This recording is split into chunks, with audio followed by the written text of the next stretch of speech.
wa anzala ma'ahumul kitaba bil haqq liyurshidun nasa ila sabilil huda wa yukhrijuhum minaz zulumati ilan nur. Ashhadu an la ilaha illallah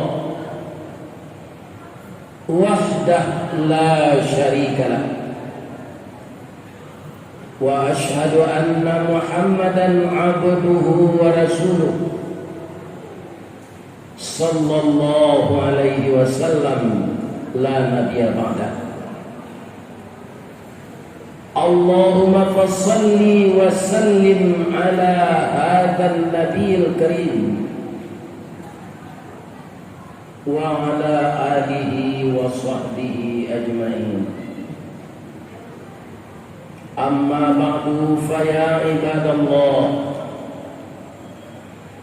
inni usikum wan nafsi wa iyaya bitaqwallah fi kulli waqtin la'allakum turhamun. Ittaqullaha haqqa tuqatih wa la tamutunna illa wa antum muslimun. Qala Allah subhanahu wa ta'ala fi kitabihil karim wa biqawlihi yahtadil muhtadun. A'udzu billahi minasy syaithanir rajim. Bismillahirrahmanirrahim. Qul sadaqallah fattabi'u millata Ibrahim hanifa wa ma kana minal musyrikin. Sadaqallahul azim. Ma'asyiral muslimin rahimakumullah. Bapak-bapak, sahabat-sahabatku, anakku generasi muda Islam, jamaah Jumat, tamu-tamu Allah yang mulia. Sampai hari ini sang surya masih memancarkan cahayanya yang terang. Kedua paru-paru kita masih bisa menghirup udara segar, kemudian mengembuskan udara yang tidak berguna. Oksigen yang kita hirup banyak berasal dari tumbuh-tumbuhan. Yang kotor yang kita buang juga dimanfaatkan oleh tumbuh-tumbuhan. Begitulah nikmat Allah itu sirkulasi di muka bumi ini. Maka tidak ada suatu kata pun bagi manusia untuk putus asa dengan nikmat Allah ini. Karena cash flow Allah tidak pernah kosong. Dimanapun kita berada, Allah itu mempersiapkan nikmatnya untuk kita. Maka di awal khutbah kita ini, mari kita puji Allah itu setiap saat, mengagungkan namanya dan selalu mengikuti aturannya yang telah tertulis di dalam kitabnya Al-Quran dan juga di dalam hadis Rasulnya, hadis Rasulullah Sallallahu Alaihi Wasallam. Nabi bersabda, taraktu fikum amrain, aku tinggalkan untukmu dua tuntunan, ma in tamassaktum bihima, selama kamu masih berpegang teguh dengan keduanya, lan tadillu abada, tidak akan tersesat kamu selama-lamanya. Kitab Allah wa sunnatu rasuli, yaitunya kitab Allah dan sunnah Rasul. Bagaimanapun musibah, cobaan, ancaman kezaliman untuk mendangkalkan akidah Islam ini. Terakhir, akan kita gigit dengan gigi kita. Jangan kita melepaskan Al-Quran dan sunnah Rasul dari kehidupan. Kalau kita berpedoman kepada itu, kita tidak akan tersesat selama-lamanya. Biarlah kita dihinakan oleh manusia kafir daripada kita dihinakan Allah dunia dan akhirat. Untuk itu siapa yang akan kita tiru? Dalam khutbah yang pendek ini sudah saya bacakan tadi Al-Quran, surat Ali Imran ayat 95. Qul, katakanlah ya Nabi, Allah itu apa yang berasal darinya benar, tidak ada yang bohong. Fattabi'u millata Ibrahim hanifa, maka engkau ikutilah Nabi Ibrahim yang di dalam beragama itu tegak lurus, menjalankan akidah Islam, meyakini akidah Islam, dan dia tidak terkontaminasi dengan perbuatan syirik. Wa ma kana minal musyrikin. Kaum muslimin, jadi apapun yang kita minta, jangan mencari perantara melalui kuburan, melalui orang pintar. Kenapa disebut dukun itu orang pintar? Karena yang datang kepadanya adalah orang bodoh. Langsunglah kita kepada Allah, berlindung, bermohon, meminta. Jangan dipersekutukan Allah dengan alam semesta ini. Karena alam semesta semuanya akan hancur, tidak berdaya menolong kita. Jadi kalau bapak-bapak, anakku remaja Islam pergi ke kubur, itu hanya berziarah. Walaupun yang mati itu ulama besar yang banyak ilmunya, tapi setelah mati dia tidak bisa menolong kita lagi. Ziarah kubur disuruh, tapi bertawasul dengan orang yang mati untuk memohon kehendak kita kepada Allah, itu kita menjadi syirik, mempersekutukan Allah. Inilah yang akan kita jauhkan. Itulah yang dilakukan oleh Nabi Ibrahim. Wa ma kana minal musyrikin.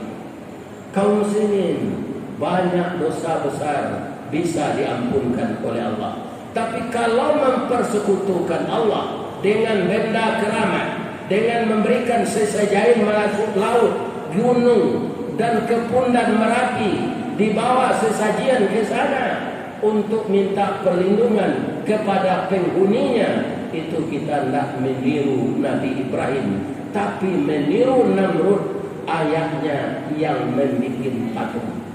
Yang disuruh oleh Allah itu fattabi'u millata Ibrahim hanifa.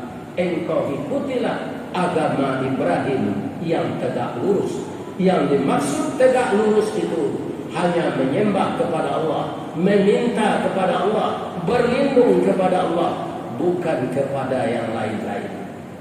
Kaum muslimin, kalau hadir di kuburan, hanya kita disuruh mendoakan orang yang dalam kubur itu, bukan kita minta doa melalui kuburan. Apa yang kita ucapkan? Assalamu alayka ya ahlad diyar. Selamatlah engkau kaum muslimin yang ada di kubur ini, baik engkau manusia biasa, maupun engkau tuan guru, maupun engkau kiai, maupun engkau habib. Setelah mati kamu tidak bisa menolong orang yang hidup lagi. Karena yang berkubur di sini adalah manusia semuanya ya Allah, yang sifatnya lemah, yang kuat itu hanya engkau ya Allah. Walaupun beliau ulama besar, selaku manusia beliau pasti bersalah ya Allah. Maka ampunkanlah dosa-dosa beliau. Itu yang akan kita baca kalau pergi ziarah kubur. Jangan meminta rezeki melalui orang keramat yang ada dalam kubur. Ingat itu, surat Ali Imran ayat 95. Itu salah satu ayat di dalam Quran. Banyak ayat-ayat lagi. Kaum muslimin, yang kedua, apa yang akan kita tiru dari pendirian Nabi Ibrahim itu? Orang Inggris menyebut beliau itu tabah. Di dalam bahasa kitanya sabar. Beliau itu menerima musibah dan tanggung-tanggung. Yang pertama apa? Beliau sebagai orang kaya kerap kali menjamu orang miskin makan setiap hari. Tapi beliau dicoba oleh Allah, tidak mendapatkan keturunan. Maka beliau berdoa kepada Allah, Rabbi habli minas salihin. Ini yang kedua kita tiru. Kalau ingin mendapatkan anak, mintalah kepada Allah anak yang saleh. Bukan anak yang berpangkat tinggi, bukan anak yang kaya raya, bukan anak yang mempunyai jabatan. Mintalah anak yang saleh.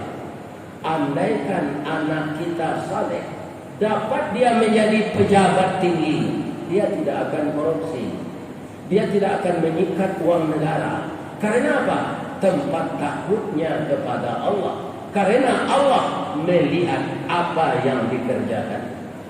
Kalau anak saleh itu menjadi seorang pedagang, dia tidak akan menipu, tipu daya di dalam perdagangannya. Tidak akan menipu para konsumen yang berbelanja ke kedai. Dia akan jujur meniru Rasulullah sallallahu alaihi wasallam. Kaum muslimin yang terhormat, Allah akan memberi sesuai dengan permintaan. Ketika Nabi Ibrahim itu meminta anak yang saleh, dapatkah anak yang saleh? Dapat. Diberi kabar gembira oleh Allah dalam ayat selanjutnya, fabasyarnahu bighulamin alim.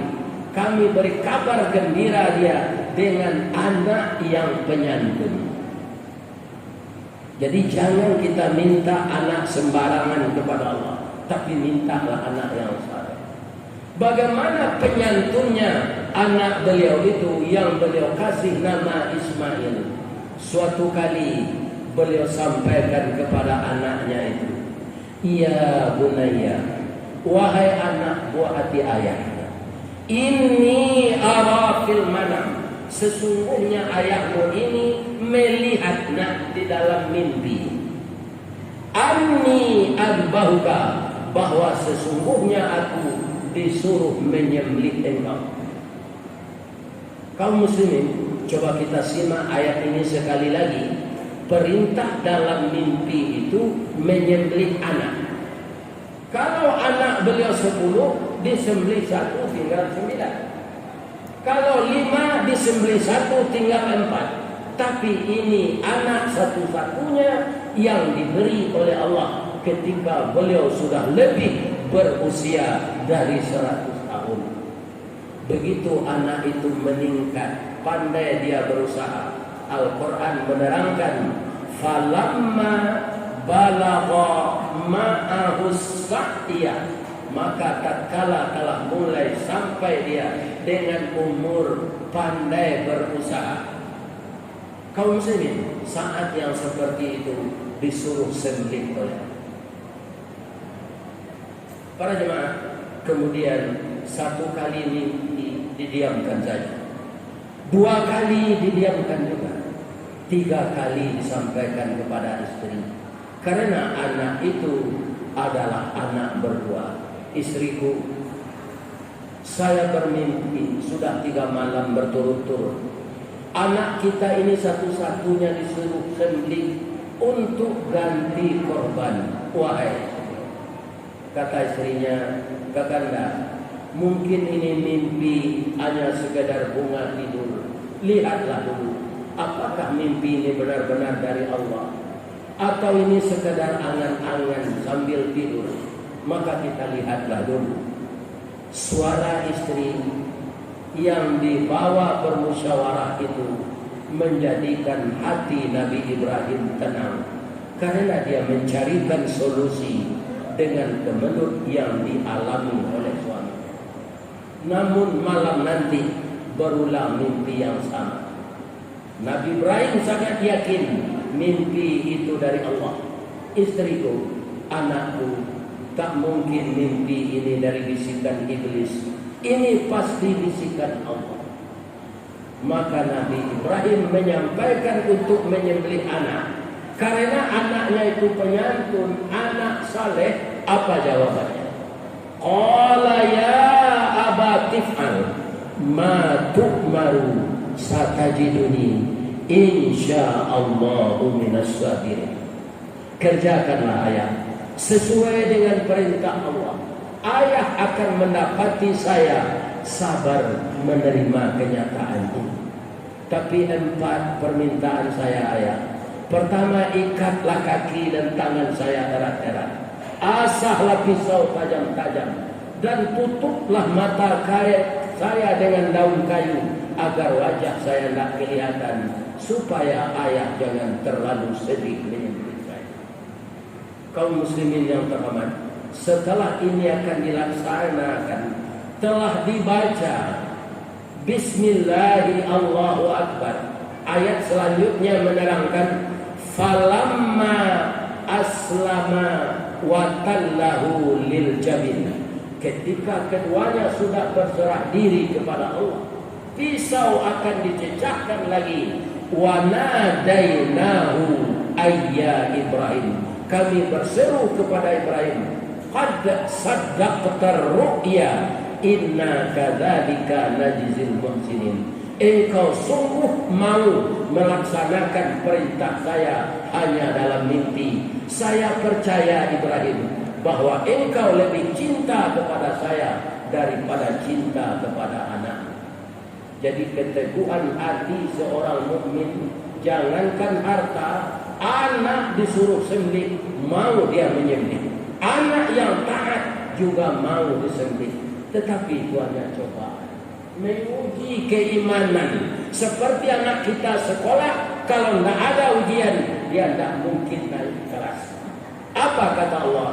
Inna hadza lahuwal bala'ul mubin.